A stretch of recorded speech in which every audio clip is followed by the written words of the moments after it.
I mean, not only is Ohtani pitching tonight, but he's also hitting as well. So there's That's weird. He's hitting for himself. So there's no DH, or is he like, oh God, that's so crazy. This is like that movie, The Scout. Did you ever see the movie, The Scout? I know you're not a movie person. Yeah, no, I haven't. So it came out in 1994, and you should see it because it's a Yankee movie. It's got George Steinbrenner in it. So basically there's this guy, he's played by Brandon Fraser. And he's like in Mexico somewhere. And the scout, played by Albert Brooks, who's hilarious in this movie, he finds this kid, and he can throw 112 miles an hour, and he can hit the ball 500 feet. And so he signs him, but he like refuses to play because he's scared. He's got like stage fright or whatever. But then he plays, like they play eventually in the World Series, and it's in Yankee Stadium. And he hits for himself, and he's pitching. And this is the first time I've seen that happen in real life. I don't know if you saw the Michael Kay show today, but he had an amazing rant. I say this all the time. Michael Kay on the Michael Kay show and Michael Kay in the Yes Booth, two totally different people, like completely different people. I love the Michael Kay show, Michael Kay, but then Yes Network, Michael Kay, not a big fan. But he went on a great rant today, kind of explaining how ashamed the entire organization should be, and also kind of putting some of the blame on Aaron Judge here, right? Because we know how much weight Aaron Judge holds in the clubhouse, and he should be banging on Aaron Boone's door, begging, pleading, and saying, I'm in the lineup. You're not stopping me from being in the lineup tonight. But clearly, I think it just kind of goes to show, I don't want to say Judge doesn't really care, but I think he's just down for whatever the organization wants to do with him. No, I think that it's probably out of his hands. They probably tell these guys, hey, look, we're going to give you guys days off here and there. Don't even bother like speaking up against it, because, you know, this is one of those things that's built in to kind of keep these guys healthy. And so far, I haven't had a problem with giving Judge days off because, you know, he's been on the field more this year than he has in previous years. He's leading the team in games played, but I feel like the team is struggling bad enough that you kind of got to risk it. You kind of got to play everybody right up until the All-Star break. You're going to get 4 or 5 days off. Right? If Judge wants to sit out the All-Star game, or, you know, play for 2 innings and then take the rest of the day off, I don't think anybody would have a problem with that. Especially which is probably going to happen anyway. Yeah. Yeah. And honestly, like, the Yankees need wins so bad. You can't afford to take a guy who's finally starting to hit again. I mean, a home run to straightaway center field. That's what Judge does when he's hitting right. And he's homered, in 2 straight games, right? It's supposed to rain tomorrow. I feel like that's just one of those Boone things where he's going with the book rather than with your eyes. The guy doesn't need a day off if he's hitting home runs every night right now. Let him have the day off tomorrow when it rains. Or let him take the day off against Jacob deGrom, because it's not going to matter.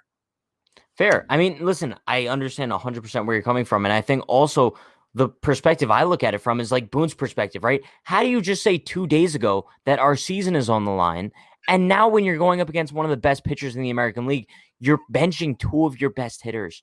I don't understand. So you're telling me that going into the game tonight, the Yankees are confident with Rougned Odor, Clint Frazier, and Brett Gardner all in the lineup against Shohei Ohtani? There's no way they could tell me they're confident in that.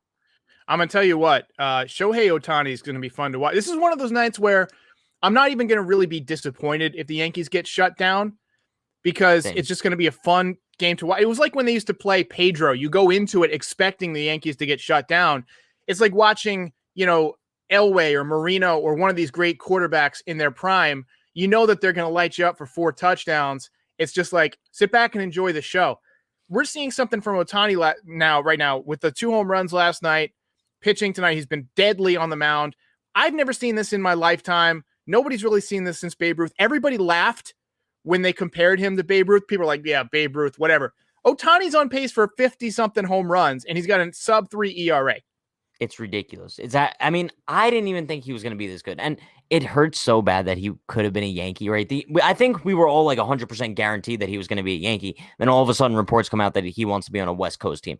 That hurt my heart a little bit. And now it hurts a little bit more. And also, I want to bring up this point. We've seen Ohtani raking in Yankee Stadium, right? It seems like every opposing team that comes to the Bronx, they have left-handed hitters that just mash, right? You look at Austin Meadows. You look at Rafael Devers. You look at Shohei Ohtani.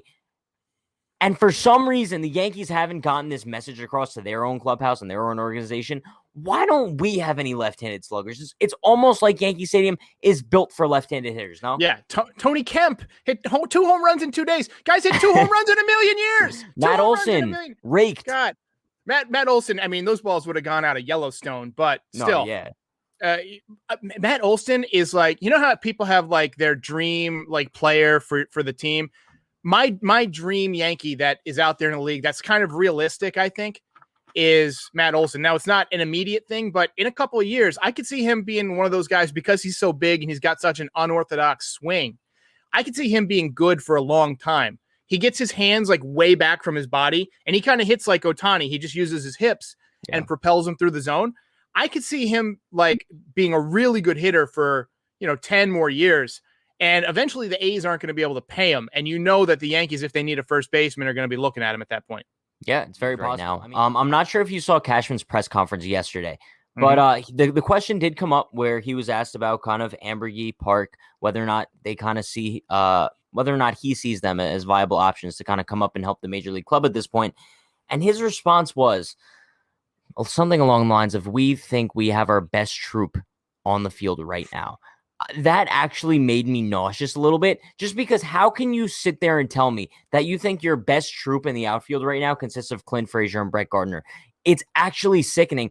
And it pisses me so off because, Derek, I'm sure we talked about this numerous times before. I know I talk about it every single day. Trey Ambergy and Hoi-Jun Park are two guys that have already earned a spot in the major league roster. And I think the kind of like the lack of reward and also the lack of accountability in the Yankees organization right now is honestly what's leading to their downfall. So the thing about reward is interesting because we heard Paul O'Neill talk about that last night on the broadcast, where he's saying if you're a minor leaguer and you see that guys are playing well and they get to go up, it propels you to play harder, to work harder. And I feel like there's no incentive for the Yankees minor leaguers right now because, if you're in AAA, you're basically not getting called up. The Yankees have packed their 40-man roster full of dog shit relief pitchers. And you really have no shot if you're somebody like a Hoi-Jun Park or like a Trey Ambergy.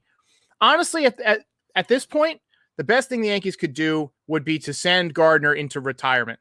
I get that he's your only center fielder. I would rather lose with Hoi-Jun Park in center than with Brett Gardner in center. I want to get a look at the young. I want to give this kid a chance. What if he comes up here and he hits 300, or he has that power that is conducive to Yankee Stadium?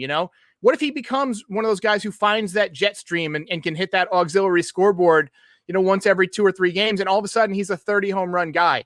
You're never going to know until you find out.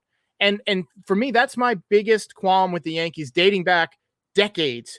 They let Shane Spencer rot in the minor leagues for 4 or 5 years. He didn't get called up until he was 27. And when he did, he went berserker and he led them, like, he hit 10 home runs in a month.